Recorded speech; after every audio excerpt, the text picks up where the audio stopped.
ကျွန်တော်တို့ gym trainer အနေနဲ့သူတို့နဲ့ဆော့တဲ့ client တွေတော်တော်များပေါ့နော်လေးပေးဆက်ဆံကြပါတယ်client တော်တော်များလည်းလေးပေးဆက်ဆံခံရတာကိုကြိုက်ကြပါဒါပေမဲ့ကျွန်တော်ရဲ့ client တွေကတော့ကျွန်တော်ကသူတို့အလေးပေးဆက်ဆံတာတော့မကြိုက်ပါဘူးဘာဖြစ်လဲဆိုတော့ကျွန်တော်ရဲ့အလေးပေးဆက်ဆံပုံကဒီလိုလေးပါ okay ဒီလိုလဲဆိုတော့ဒီလိုပါကျွန်တော်ကလေးပေးဒီလိုဆက်ဆံပါတယ်တော့ဘတ်တယ်ပါဟောဆောင်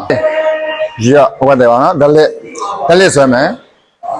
ကျွန်တော်ရဲ့အလေးပေးဆက်ဆံတာတော့ဒီလိုပါတော်တော်များများကလိုင်းရများတော့မကြိုက်ကြပါဘူးကြိုက်ပါဘူးမအလေးပေးဆက်ဆံခံရကြိုက်လားမကြိုက်ပါဘူး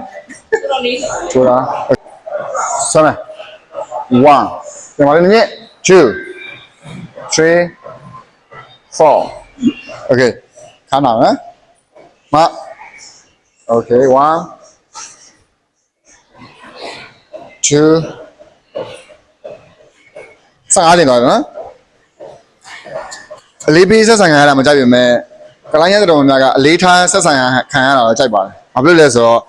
သူတို့မှတဲ့အလေးကိုကျွန်တော်ကထားပေးရတာပါသူတို့ကဒါမှမဟုတ်ဆိုလို့ရှိရင်သူတို့မျက်နှာလေးကိုကြည့်လိုက်ပါ